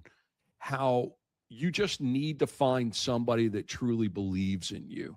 And I think that's one of the reasons why a lot of relationships ultimately don't work. Because at the end of the day, anybody can say when you're successful, hey, you're awesome, you're great, thank you. It's when your back's against the wall and the chips are down and things aren't going the way they were, and you have to lean on that person who is your person, and you truly find out who that person is, and if they have your back or not. I love everything you said. I believed in them when a lot of people didn't. And that's your advantage. You say, well, what if it didn't work? What if it did? Why not you? I pushed up Kevin. Advertising is, we pay for it. It's about us. It's nothing wrong with it. But here's what people don't expect. Here's what accelerates it. Visibility and publicity. I pushed up Kevin, and what did he do? He talked about the Hounds. Him and Michael Binko said, hey, just like the director, the actor gets all the award. Look, Denzel is Denzel, man. That's who we paid to see. But what does Denzel do? Like you just said, Denzel goes, hey, the director and the other people and the stuntmen and everybody else, he shines the light on them. This is what we made a systematic art form of out of all that pain from the beginning, is to say, hey, and this was not performative. It's who we are. I was allowed to go in and push these guys up, no performance, do my thing, and then people flocked to us. People wanted to know, hey, what about you? What do you do? What's your stuff? It's a dream, because I spent 15 years trying to convince people to listen to me, and nobody did it. As soon as I gave up, said, I'm going to go love on other people. And if you do it with the right people, that's the key. Right room, right people. You do that stuff to people who don't value you. That's like fixing a prime rib and giving it to a pig and wonder why they don't like it. Because pigs, you know what pigs eat, right? And so you have to make sure that folks, and that's what we're not going to get into that today, but the principle is the same. So my takeaway is simple. Instead of trying to figure out how to persuade and all of this, how about you call somebody and say, hey, listen, I respect you because you're in marketing or healthcare, and I want to truly serve people in this arena. Would you sit down with me and help me flesh out this offer, this solution? Can you help me get a handle on this? Spoiler alert, successful people like to talk about themselves and they like to share their success, okay? And you sit down, don't do it as a marketing tool because they're going to smell out you're nasty, okay? You do that as a genuine tool. Here's the spoiler alert. Not only are they going to maybe see value, hell, they might be a client too because they're building it with you. But now that person says, you know what? Yeah, Sally needs this because they have ownership. They believe in you before the product. So if you're in a service-based business, quit trying to figure out how to market it all nice and neat and realize and make it useful. And then you tell people like I do, Kevin Smith and D. Scott, who do you know who's up at night at 2 a.m. because of this problem? A lot of people. Good, I have a solution. Connect us, right? And the last thing, Bruce, here's my guy, and this is the holy grail right here, y'all. Here's what my mindset is. You asked this earlier. Here's the mindset. If Bruce introduced me to someone, what is my main objective? Nobody will guess this in a million years, Bruce. This is why it works. My objective is one thing fundamentally, to make sure that person likes Bruce better for doing it. So if Bruce introduces Sally, boy, I want Sally to go back and go, wow. And this is what happens. Hey, talk to Mike. Hounds wasn't for me. Mike's whatever wasn't for me. Okay, did he chase you around like a nutter and bother you with emails? No, he didn't. That's why I'm going to send him Sally, right? That's the customer experience. What did Mike do? I had people come to me. I said, oh, no, Jack, you are not a Hounds fit. I'm not judging, but woo. And you know what I did? I walked them over to the other camp. I said, hey, these guys are honest. I don't do what they do, but hey, you will. And what happened? The guy 3 months after that is recruiting for us, if you want to call it. Hey, you need to join the Hounds. He's not a good fit, but he respects us because we're honest. And that's why I sent him over here. I said, man, these guys are crushing beer cans on their head doing marketing. Hey, you'll love it there.